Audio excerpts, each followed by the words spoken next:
Merci beaucoup, Bandeko Balandi. Tozaka Ana Sokoda, Bomoni, Toye, sur la peine DG. Il m'a quand même éclaircir biso par rapport à paiement et à Bartiste. Bartiste nini o basengeli kozwa mbongo, banani ope basengeli kozwa mbongo te. Ok, maman, merci pour nous envoyer les pas na biso. Nazali DG à Sokoda, je m'appelle Joe Mondonga. Tu y a bino parce que on est siège à Sokoda. Nous mon bomoni, tout ça bien installé, tout ça la misala, bata misala bazo sala. Makambo répartition yo, eza makambo yo, ezali batebele baye baraté que répartition ezali mosala moko eza réglementé. Eza réglementé na ba loi, na ba texte réglementaire. Donc répartition eza karaté pour ceux qui pour batebele balobara nakuta awa ndenge nakuta awa soki mutu aye atiki œuvre na ye il faut bafuta ye te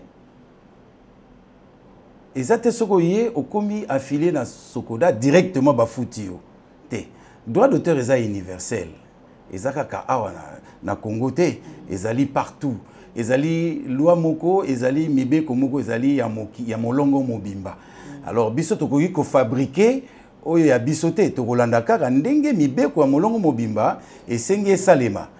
Alors Bartiste, il faut pas comprendre que ndé na uti koloba droit d'auteur est réglementé. Alors so eni kolobate na répéter lisusu eni kolobate que soki ozali artiste oye kotika ba œuvre na yo awa faut ba futa yo te. Toza na notion ba bengaka ya rendement économique ya œuvre. Parce que il y a le marché d'exploitation. Marché d'exploitation ezali na ba radio, na ba télévision, na ba hôtel, na ba salle de fête. On a des marchés na biso d'exploitation. Na ba télédistributeur, marché na biso d'exploitation yango wana. Alors ce qui artiste pour artiste azwa mbongo na ye. Il faut premièrement ataza affilié te. Wana na lingi bo comprendre yango bien. Na kozongela likambo ya affilié après ataza affilié territoire d'exercice ezali République démocratique du Congo na territoire d'exercice wana toza na convention babengaka convention de Berne il y a le 9 septembre 1886 portant protection des œuvres littéraires et artistiques oyo mboka na biso République démocratique du Congo toza membre. Et na kati ya convention wana eza au moins à peu près na 180 pays il y a monde oyo bazali signataire ya convention dont la République démocratique du Congo. Donc ça veut dire artiste oyo nyonso ata azali na ye membre ya Sokoda te. Mais ata azali étranger convention esengi biso lobby to batela ba droit ya ba artiste nyonso bazali membre ya convention. Yango to bengaka traitement principe il y a traitement national. C'est-à-dire principe il y a traitement national et Nikoloba que artistes étrangers azali assimilés na ba nationaux. Na katia territoire d'exercice. Neti awa territoire d'exercice ezali République démocratique du Congo. Le quoi tozali ba membre ozala Michael Jackson, ozala je ne sais pas quel artiste, ozala artiste nyonso africain. Soki nzembo na yo to film na yo to théâtre na yo ezoleka awa na ba télévision banini la République démocratique du Congo est censée de protéger ba droit ya ba membre nyonso ya union to bengi yango principe ya traitement national. Donc il faut batu ba yeba yango malamu. Mais elingi koloba ke soki nzembo na yo ebeti film na yo ebeti awa. Donc tu comprendre qu'il y a un rendement économique. Mais attention, il faut mutoyo à utiliser nzembo na ona ba activité na ye afuta.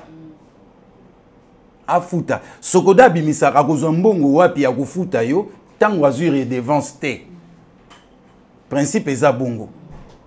Alors pour biso to yeba nani oyo a exceller na marché et exploitation totindaka oyo babengaka ba formulaire ad hoc. Babengango ba relever des programmes exécutés. Ba relever des programmes on ezalaka. Il y a musique, il y a théâtre, il y a film. Pour naïb Sabino Malamu, et c'est la première fois, depuis que gestion collective bandé dans Mboka Nabiso, ba fouta, ba artiste et la province. Première fois. Vous foutez les artistes de la province. Tu fous. Oui, c'est la première fois. Na outa ko fouta dernièrement deuxième trimestre 2022 pour ngana kuti yango, ngana kuti ezaki na nyongo. Ngate muna géraki avant. Ngana yena novembre 2022 je crois. Ndé parce que liboso ezalaki ceux qui passent la répartition bazalaki ko tunate banze monine betami na ba utilisateur.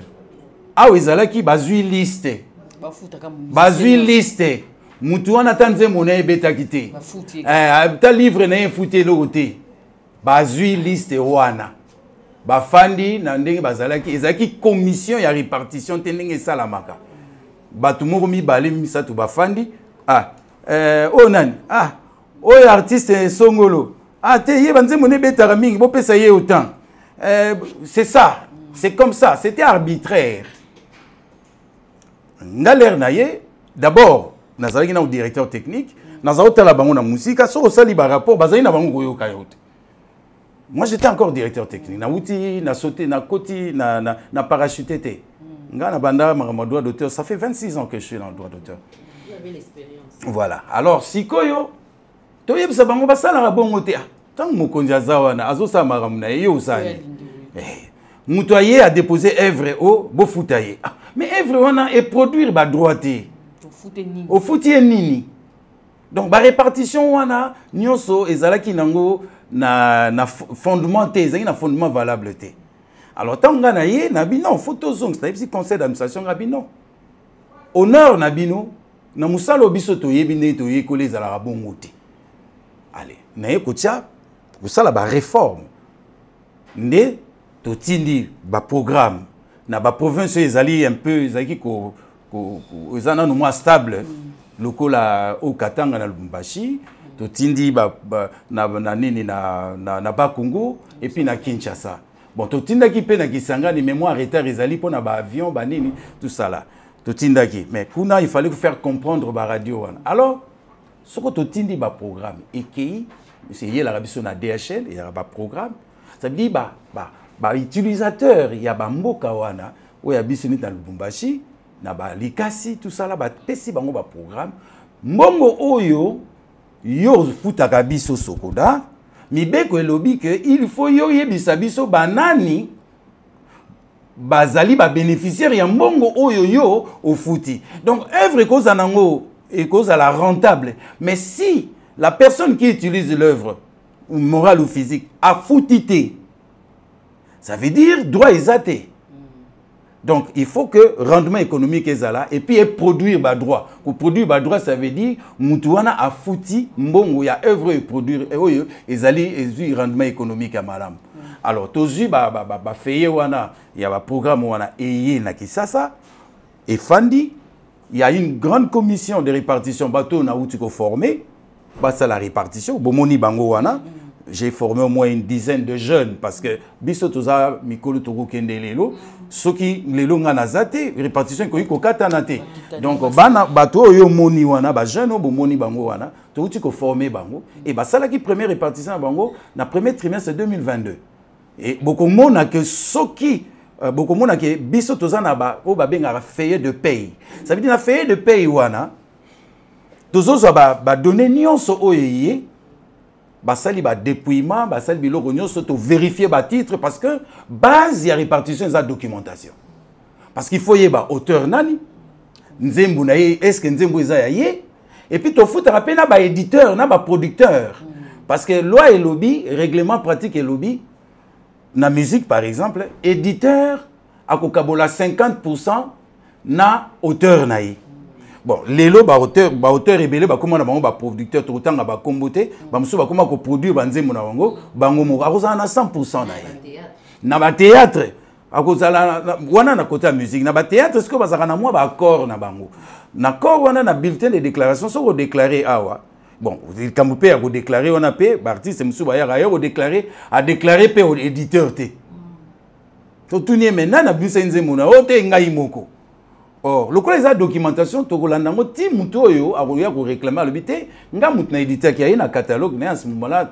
Donc voilà à peu près le droit d'auteur et fonctionnaire. Donc il fonctionnera que tu as comme on a été, ils ont comboté. Ils ont combo na yo. Ezali utilisateur a beti musique na yo, o Alexis film na yo, o Alexis théâtre na. Yende mutakoye bisabiso parce que na principe, il y a gestion collective, ba pekisi ba société de droits d'auteur, ba s'ingérer na sélection, il y a ba nzembo oyo, ba tu ba beta raté. Sinon tozala juge et partie. Ce qui est beti na RTNC par exemple, c'est RTNC mutakoye bisabiso.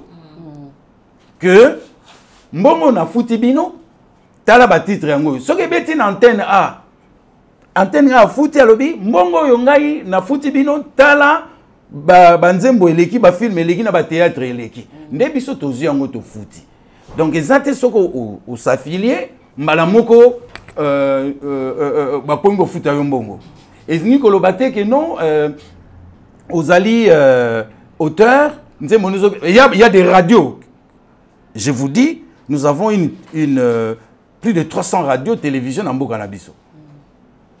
Mais je vous dis qu'il n'y a que 2% de radios qui payent. Ça, il faut que les gens retiennent. Tout ça, on a des radios msubo yebi, bino boza ba professionnel, et beta musique qui banda tongo tipo quoi. Ba fout raté. C'est quoi artiste on le bon, on a beta maranaté les radios, mais so beta maranaté les radios. Sokoda à lobby radio on a d'abord faut senga autorisation et exploitation. Bazana autorisation exploitation des deux radio wana ba futa kate même aso robeta marana ondenge nini biso de futa yote il faut radio wana et futa biso etinde la biso programme na bango bongo ba futa donc ba tebele ba comme ndenge zara ko sa maliboso ba artiste ba bossa na yango wana zaki répartition te siko makabo changer DG na banja to komina sombele suka bisanga na mokola lelo liloba no ya suka ya mokola lelo ezali nini o baptiste to pe message no ya suka na mokola lelo ezali nini po na baptiste bazali liboso etandoki bakolanda biso bayeba nini batia nini na kati ya mutu na bango ba obakolela biso to futami te bafuti ba misuma biso to futami te. Bon eloko liboso na koloba na droit d'auteur il y a ce qu'on appelle l'équité. Bo sembo ezala batu ba comprendre que droit d'auteur et foot amaka ndenge bango bazo kanisa te. Droit d'auteur ezali eloko efandi na mibeko na règlement. Ce qui artiste alinga futama. La première des choses, mais aya ko déposer dans ba œuvre na ye et pas na biso. Mais aya ba question ka déposer ba œuvre a ko futama directement te. Il faut que ba œuvre wana et comme ils la rentable na marché d'exploitation et puis produire ba droit. Ndé à partir wana ba koki ko futa biso linga bango mi to fandi apona bango te. Et ça musalo to sala pona bango. Alors, ba comprendre que to tchaka ba kombo ya batute.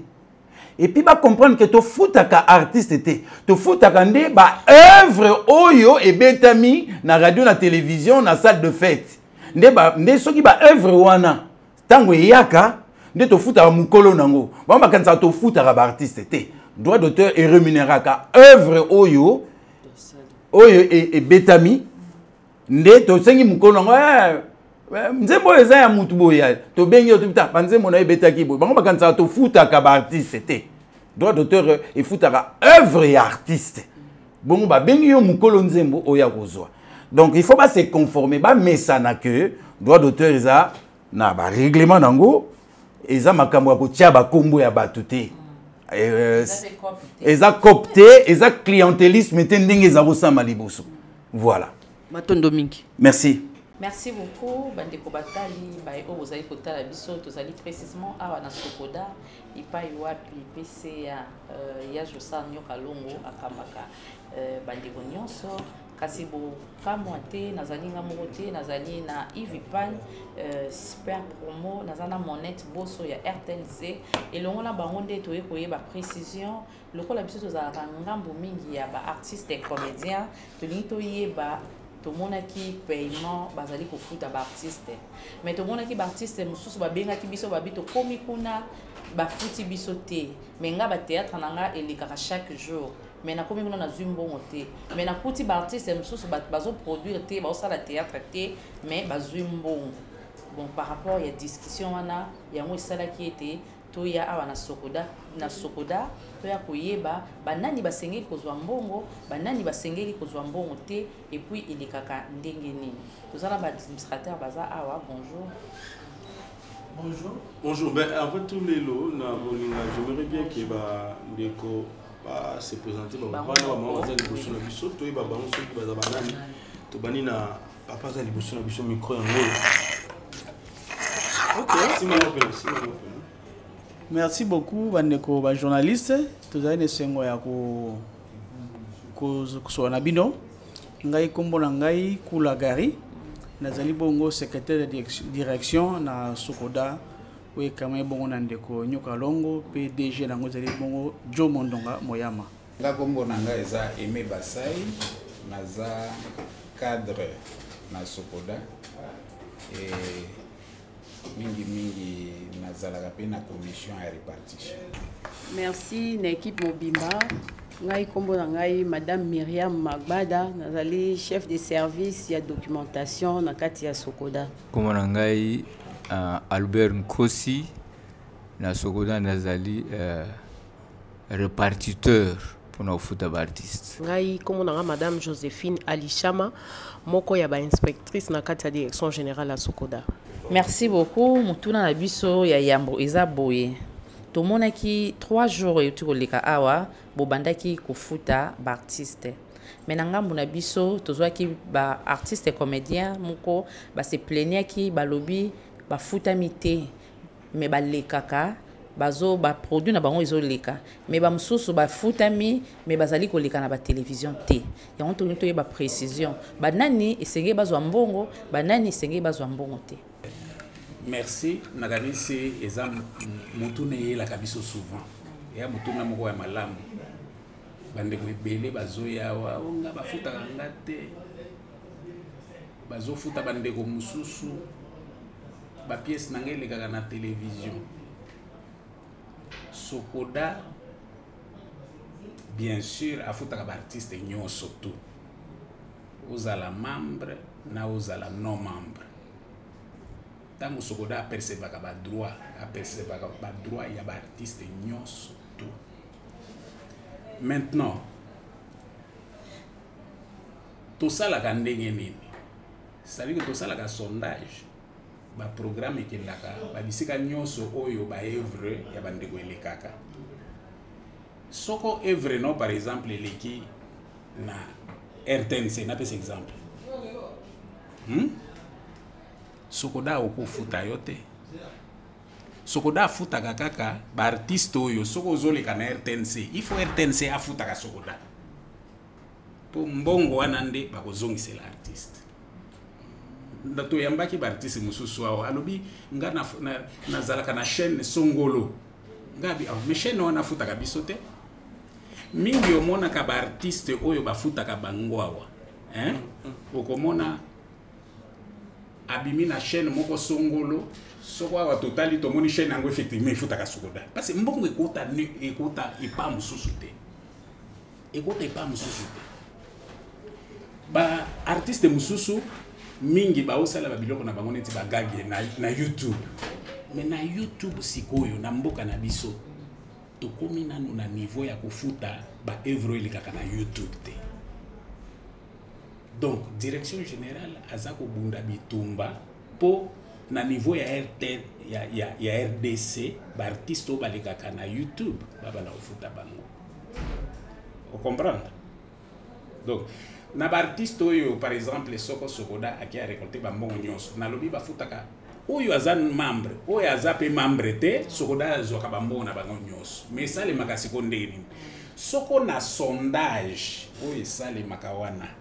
Soko na sondage kombo na oyi bimi na kati tango koya Sokoda koyebisa o effectivement awa tomoni mbongo na yo ebimi moza non membre te eza à supposer 10 francs bakoloba oza na 10 francs mais na 10 francs wana bakokata yo ba frais moko boye okoleke pa mama oyo pour na affiliation na yo koma siko membre bazui 10 francs wana après kuna bakoyebisa par exemple et il faut futa 1 franc pour na adhésion na yo moi ce qu'on eloko elekaka bona koloba mingi te na kotika maloba na bandeko mususu peut-être eloko moko ekima kinga po bakoka bakisa.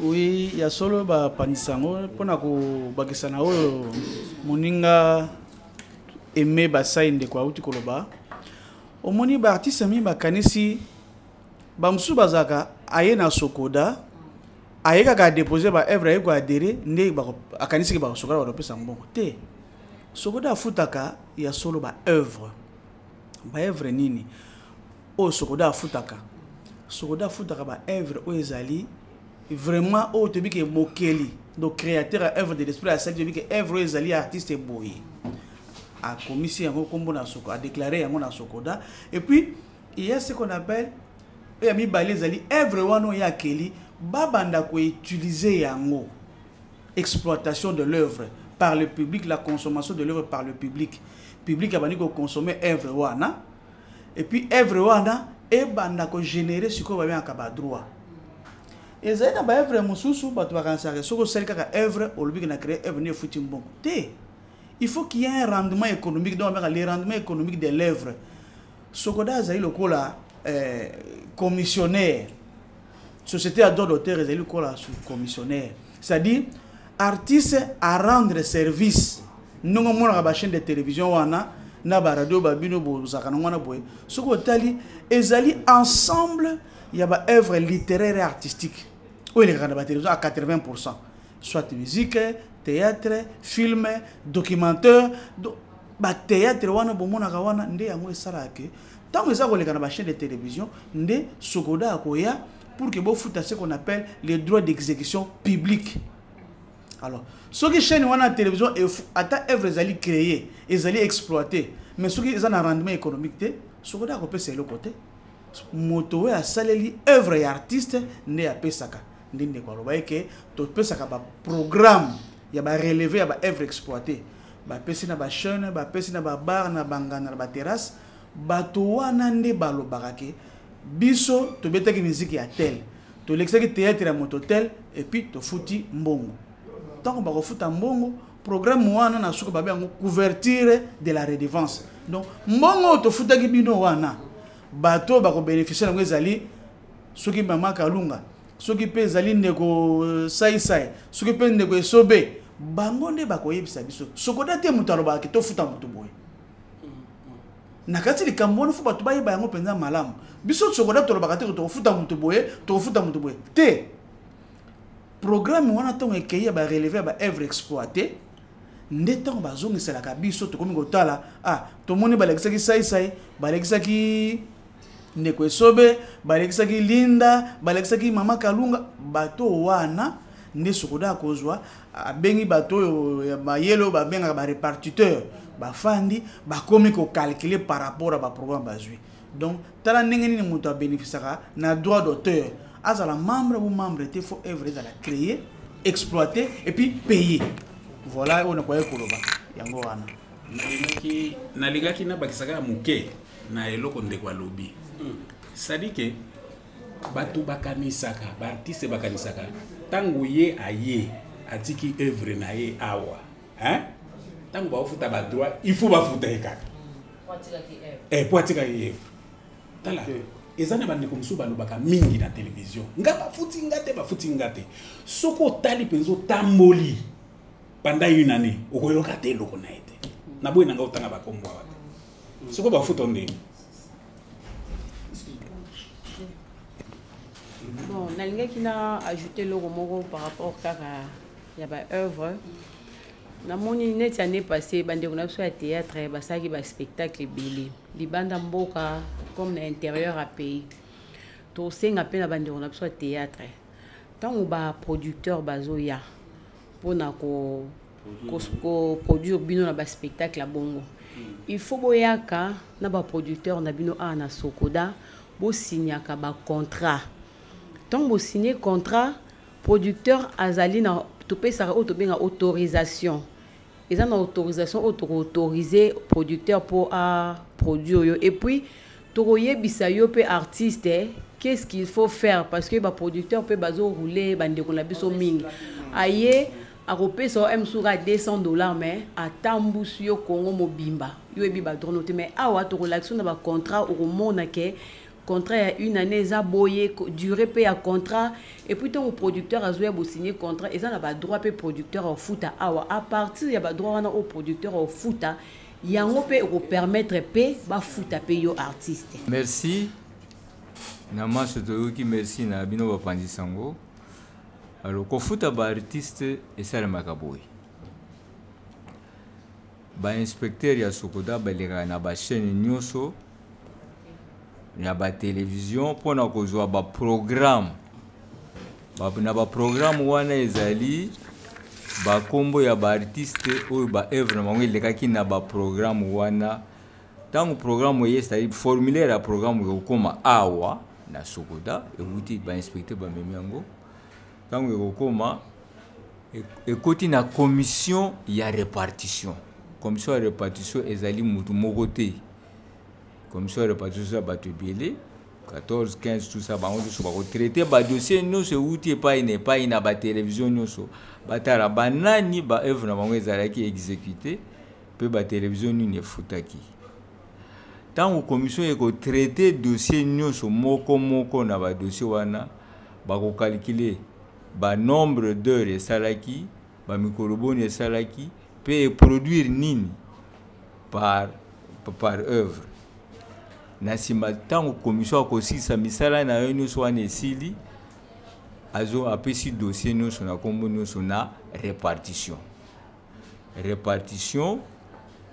azwi liste wana artiste moko akoleka parce que communiqué koleka pakotala na liste répartition de commission ya répartition a fixé qui combien parce que la commission on a calculé tout cela avec un mécanisme nasima ba kofuta nyonso na ndenge montant o ebimaki na commission na formulaire na ye eza ya par hasard te ba fixaka mutu te que parce que mutu aza munene boye to aza muke to alobaka mingi te mais qu'est-ce que cet homme là a produit ba œuvre ne produire commission a traité yango eza ya mutu moko te ouais donc il faut ba artiste ba yeba biloko wana c'est ça alors tango bureau ya répartition azumi kanda nyonso wana atali kombo moko akotinda mutu moko to artiste moko akokoma na bureau ya répartition akotinda ye na finance akotinda na comptabilité na sima azwi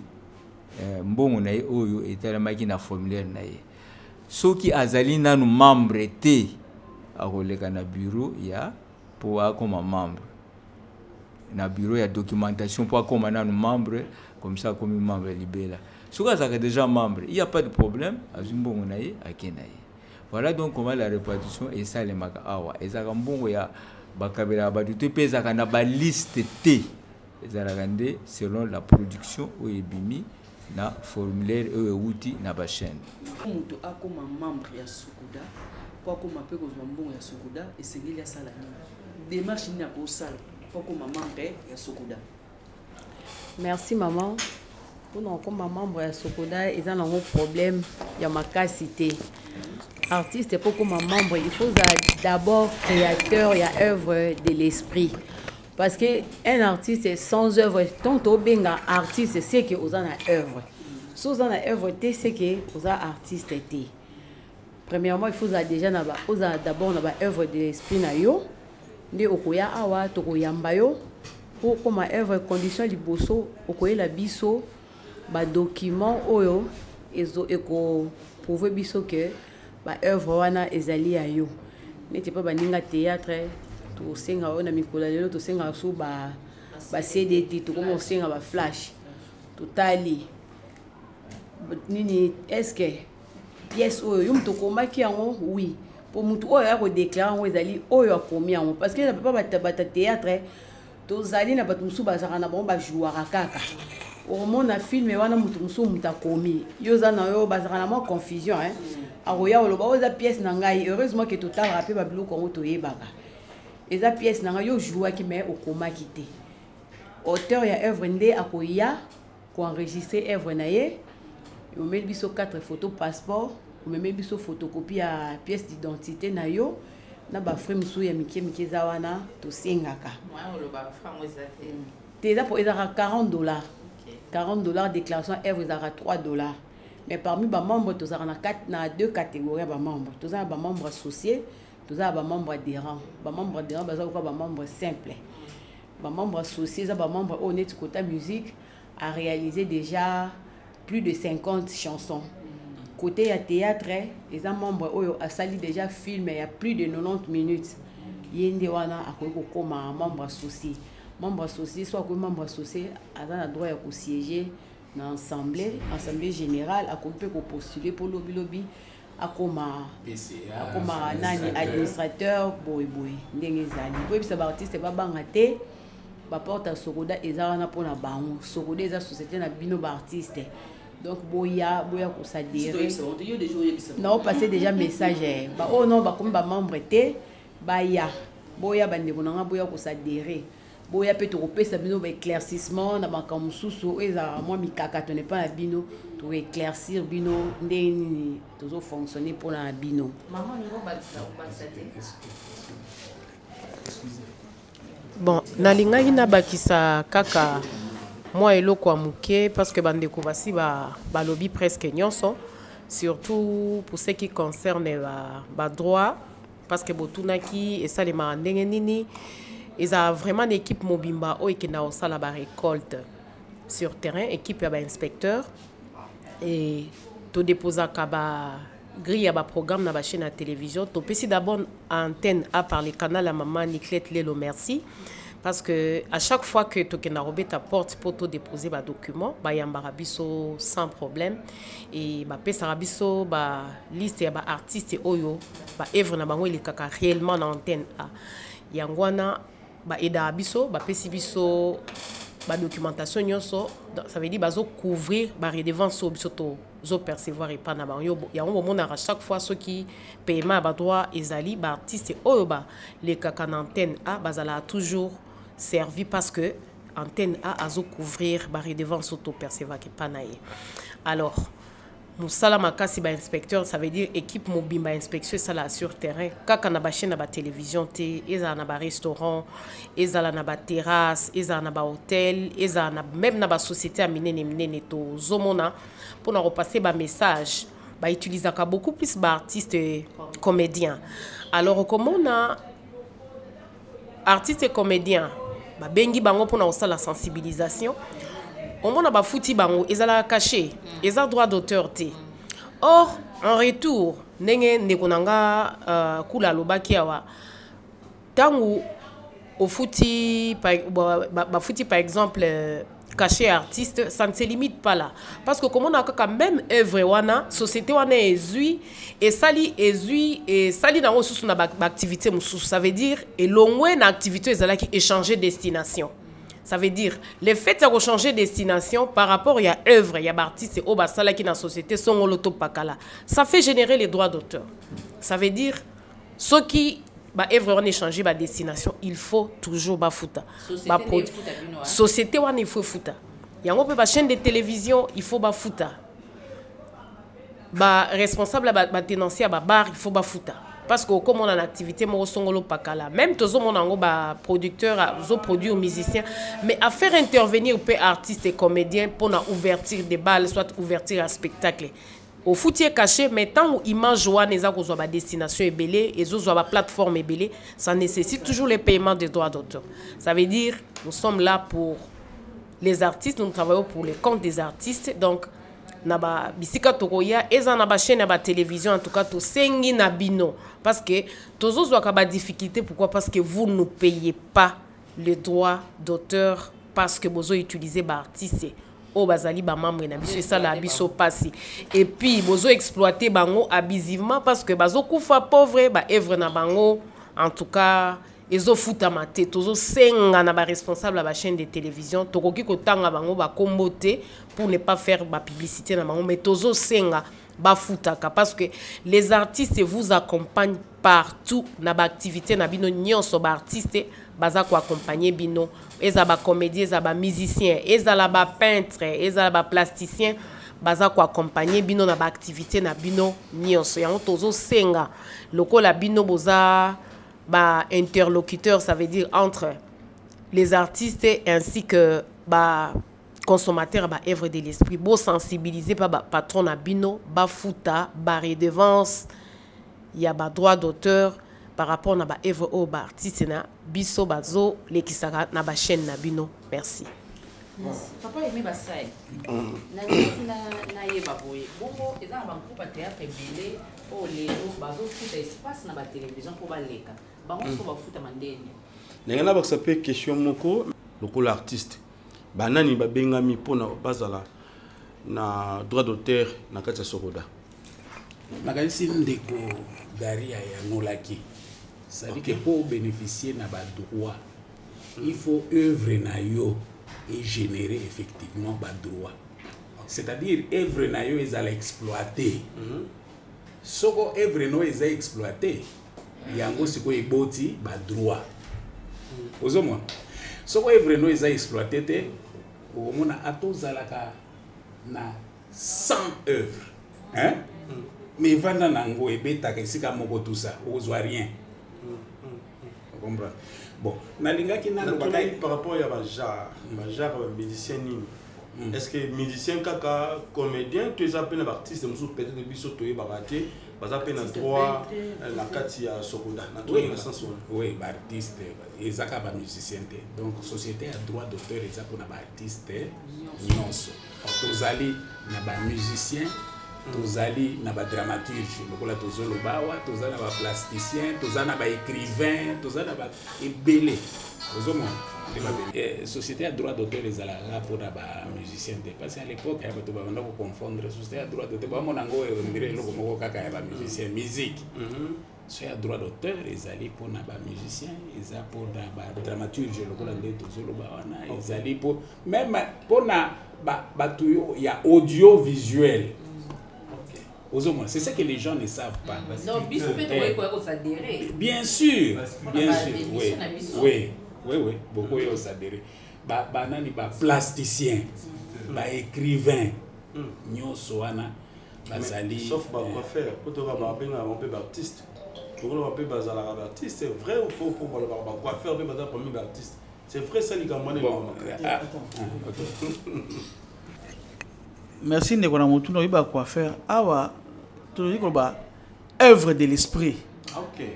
Est-ce que ce que quoi faire à Kati Souki, ça œuvre à créer, Mais pourquoi tu as bon parmi les artistes? C'est-à-dire, oh, tu vois que le awa, le modéliste, le styliste, ne bango ba créer à quoi moi ba œuvre ba pour t'acaper ba bien moi innovation na bilo qu'on a bango. Mais quoi faire? Nakanisi ngai personnellement à moins que tu aies vu à Joe Mondonga Moya, moi j'ai déjà sur des experts assermentés, mais sinon ce que je sais oh tout ça que les bon œuvre de l'esprit. Est-ce que ce qu'il y a quatre les œuvre y a créé? Point d'interrogation mais non limité. Mais et là on se ngana bakizali boloba ki ba artiste mingo ba artiste mingo mona ka ba yebana ba le kana ba télévision na ba théâtre musique au moins, on a Sokoda footing été. Et là, on peut souligner à Wezali Mingyo Monaka Sokoda Foutaka, auteur, compositeur, créateur des œuvres. Msouana Bazakwa interprète. Motomoka a commis pièce de théâtre, il y a sali scénario, a bien n'a bien un mototel, a jouer. Tant que yo jouer, aux alliés simple interprète. Everyone is ali à yote. Droit d'auteur, bako pesa na mokeli. Yoko mona musu mona boye alika na ba chaîne ba ebele mais ils ont pas œuvre na été as simple interprète. Alors ndenge mo pena ba musicien o mona moto moka sali nzembo na ye abengi moto boye aya ko yembela ye ozali interprète droit d'auteur e kozonga na kolo nzembo wana. Donc eloko wana pona ko futa mana Sokoda il faut za la mokeli créateur d'œuvre de l'esprit. Sokoda ezali société à gestion collective ndenge moninga wuti ko ba yeme basai gestion collective, c'est-à-dire toutes les disciplines confondues. Bah, et là, on peut soulever, mingi baloba komona o na télévision na biso, to na bar na biso, to na société na biso, to l'exarablo ka ba étranger. Non, la loi, même la convention de Berne, où ils allaient régir droit d'auteur sur le plan mondial. Je crois dans l'article 5 nango. Les étrangers sont assimilés aux nationaux. Et correspondant juridique dans l'article 3, il y a loi na biso ya mboka na biso awa. Donc, ils ont la œuvre étranger. Ils ont la œuvre ya ba congolais awa. Traitement nango ezali nyoso ndenge moko. Ndenge moko œuvre ya biso awa ba na mboka Congo. Soki ebetami na mboka mosusu ya bapaya, ba ko traiter yango no lenge kaka pe ya œuvre ya ba mboka wana. Donc, bandeko oyo basala ka théâtre tout le bakisa ndenge mama Myriam de Koloba pour ba promotion. Au moment la société moko abengi bato ya théâtre, basala ye publicité. Au moment ba artiste ba kay ko na bakamati ka mbongo ba pesi bango. Mbongo wana ba pesi bino caché, c'est-à-dire besoin attend besoin travailler. Faut louer matériel, faut futa transport donc ça bona. Tant que si c'est loko wana boko pesa na société X. Tant que société wana jouer loko wana et que abandi ko diffuser yango na public, nde sika droit d'auteur ko banda wana. Kasi ba artiste ba kenda ko mona ke ko signer contrat alobio na ba droit d'auteur na biloko nyonso kana mbongo yo pesinga wana. OK, ozali ko bebisa vie na yo parce que œuvre de l'esprit ezali rattaché na bomoy artiste et ko générer ba droit jusqu'à 50 ans après sa mort. Donc ce qui est venu lelo et que comme na 80 ans yo kufa yeba qu'après 80 ans wana ba no tanga sko 50 ans après œuvre ni ba no futo kwa kambongo. Mais tant yo que sacrifier mo pona ko pesa na annonceur moko bo société moko songolo au moins est-ce que pesa ka pasi sokoda za na moyen ya ko futa ba artiste de manière un peu difficile. Voilà un peu on ko bakisa. Tonto basumo tuna mususu ezali. Ngina bakisa na lo moko ndeko gara utkoloba par rapport ya ba droit d'auteur. Tous a rappelé na ba droit voisin parce que ce côté des sociétés a droit d'auteur et droit voisin. Bandeko ya lobaki wana ba o ba betaka ba jouaka net na ba pièce na ba film mutakomi film na ya bengio au jouer bango bazala rémunérer par rapport ya ba droit voisin. Siko yo ba droit voisin to futra ndenge ni difficulté ezo te pas na bango moko. Normalement tant ba ka ba signera ba contrat bon na ebité so ke za ba contrat ba signera. Normalement tant ba ka ko déclarer biloko na bango awa. Ba artiste baza ba égoïste. A sali peut-être pièce naé au lieu à citer bato a jouer qui na bango pour ba bénéficier na ba droit voisin a citer bango té. Yango no mona ba artiste msu bazali azo jouer na ba pièce a bato soit azali scénariste azo bénéficier té po auteur tant voyé ba tourner nani chef de scénario za ki nani o ngamoko a citer bango té difficulté to za yango yango wana. Tant on va ça ba œuvre na bango oye o jouer na pièce en moto boya na moto wana ya ko signaler que na pièce oyo nga pe na jouaki ndenge mona bande ko na ça ba musicien tant on a guitariste on a soliste to boye to o accompagner ki mutu na nzembo yaka o déclarer que na nzembo wana nga na accompagner ki po ozoka ba droit voisin na yo siko na lingi na bakisaka wana ndenge mama lobby c'est vrai parce que l'artiste mingi so kwaza kolo mouvement po yende ya ko déclarer ba œuvre tango o ya ko déclarer ba œuvre parti o ya ba voisin wana ezalaka te donc a mitiki la ka yemo bon alinga pe na ajouter loko moko na makambo mama lobaki awa pona ndenge mbela za ko beta o benga ba artiste ba ya ba s'adhérer na Sokoda parce que sokotali mingi ba œuvre na bango ezaka exploiter mingi kaka na mboka na bango tala à l'étranger bande comme so alobaka na kina s'affilier na ngana société sœur mais bazwaka kuna ba 12 tout na bantu mingi même atana ba musicien mususu awa na mboka na biso c'est montant on ezalaka te tant to saka répartition ndé to futaka ba 12 wana ezalaka te.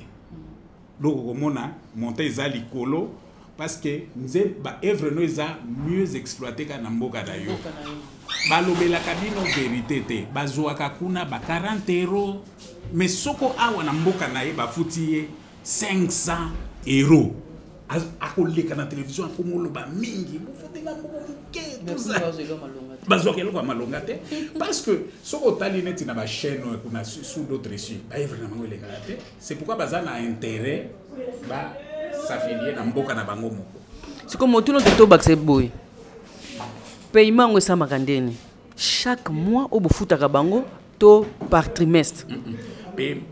Voilà, mais avant que papa a répondre à une autre question moko primordiale pour Nabiso, et ça la partie c'est belé bazo koufela.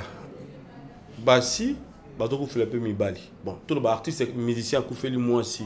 Plutôt j'allais dire artiste et musicien yemo ko koufi. Moi c'est atikali vive. Moment nini moi si akoma na bénéfice ya musala oyo mobali na salaki. Et puis na bana. Voilà. Bon, on a répondu à cette question liboso. Périodicité. On va foutre après combien de temps par an, on va foutre 2 fois, c'est-à-dire 6 mois après, 6 mois après, donc par semestre. On doit foutre à Bongo. Alors, deuxième question qui était posée là-bas, c'est pour le veuve. Mais la veuve, tant on va aller à Koufi, ou bien tant madame a Koufi Mouba à Tikali, c'est lui qui remplace, il est l'héritier premier.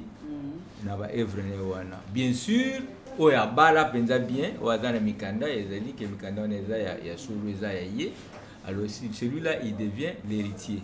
Ce qui est ce sont des enfants, la liquidation pour que pour moko na bango azala légaliser na autorité ya pays pe mikanda ne quota. Alors en ce moment-là, il continue la documentation. Je crois que la documentation peut continuer avec ça. Merci. Pour la veuve, to veuve, procédure ezalaka soki artiste a koufi. Procédure à liboso, soki bozaki marié légalement au la biso ba acte ya mariage. Ya on mute ko prouver biso que bozaki marié liboso ya l'état civil. Soki oye nango wana okoko banda ko bénéficier na ba droit na yo sans problème. Soki ezali que maman to papa babala na kité wana tozongisa na famille osali réunion ya famille après réunion wana nde bosa procès verbal boko désigner mutu moko bo désigner liquidateur oyo orbonde ko toucher ba droit awa et puis tant bosa procès verbal na bino lettre de succession wana il faut okende nango et pas notaire ezala notarié. C'est alors que Moutouana Nde a représenté awa pour nous ko toucher ba droit ya famille.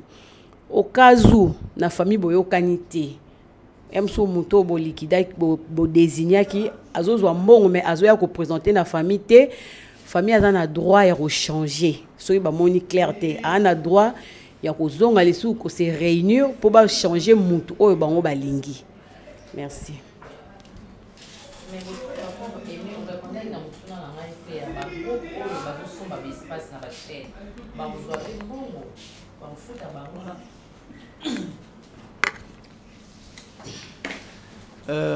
Merci na moto na bino wana botuni ba groupe o baza ko somba ba espace na ba chaîne ya ba radio et télévision c'est-à-dire ça lokola ba futi mbongo ba la promotion ya œuvre na bango na droit d'auteur promotion ya œuvre de l'esprit za la raté so ko mutafuti mbongo na chaîne ya télévision pour ba lexa œuvre na ye télévision na soka lekisi yango ezali to et comme exécution publique donc azar exploiter œuvre de manière na public, donc il doit payer les droits d'auteur.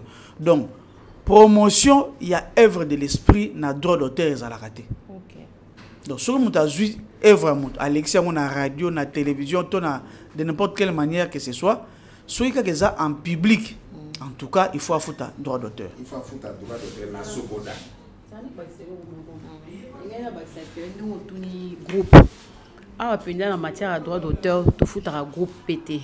Ils ont makambo eza individuel. Okay. Donc même si vous avez un groupe, ceux qui œuvrent on a beau sa promotion ils a maman Niclette. Donc maman Niclette ndem to bénéficier nango ata boza groupe à 10 personnes et on to ça toujours artiste il faut qu'on créer. Faut qu'on crée parce que ton ba foot à groupe te ba foot ndem mokolo œuvre. Merci beaucoup. J'espère que tu as émission dans Souka, tu as éclaircissement, n'habité au Linga Kobaksa, ya Kobakseza. Bon, puis ça adresse au artiste bakoya pour bas s'affilier awa na Sokoda ba ya wapi et puis au petit numéro ya téléphone. Tozali na Gombe, tozali na avenue Zongotolo numéro 4, quartier clinique. Référence na biso ezali bongo, tozali derrière centre financier. Parce que centre financier. Alors, tu peux avoir numéro de contact, adresse email, tu peux avoir réseaux sociaux, donc na TikTok, tu as Sokoda, COPCA, na YouTube, tu as une chaîne Sokoda TV, Sokoda, on peut comme il faut préciser bien. On a vraiment Sokoda TV, Sokoda Zara Moko, et Zarami Balete. Pour na mboka na biso, Sokoda, loi droit d'auteur, c'est un monopole. PCE Zalika Moko, Ndeko Boyebi, Moninga artiste, Josa Nyokalong Mvula, Boyebi Vie Bombas Babengarae, et puis DG Ezali Bongo, Ndeko Joe Mondonga Moyama, ainsi na Mokila artiste, Ayebani pour Azali Bongo, expert assermenté. Je crois que Ndeko Bayoki, tout ça, on a venu Zongotolo numéro 4, quartier clinique. Téléphone Toropé Zali Bongo 084 75 80 554 wana ya liboso mosusu ezali bongo 083 35 21 860 wana soki obengi Sokoda bakoyamba yo pe tuna mituna na yo bakorépondre yo donc okokomela biso pe na nzela ya boîte mail na biso ezali bongo Sokoda COPCA sokodacopca@gmail.com. Nakasi o tu vas couper Sabino comme information pour na ba mais ce qui peut na ba botuni mituna to répondre yo par rapport à précision ya makamsusu. Donc voilà, tout au sein na bandeko ba artiste baya eza société na bango. Koyo kana musique eza différent par rapport au yo vivre. Na sibino boyawa bomoni ba artiste bazo tambolawa baza kwa ko mbongo na bango. Ba artiste baya ko s'adhérer na Sokoda pour que ça la promotion ba œuvre na bango wana ezel exploiter et générer ba droit ba futa ba bazo mbongo na bango.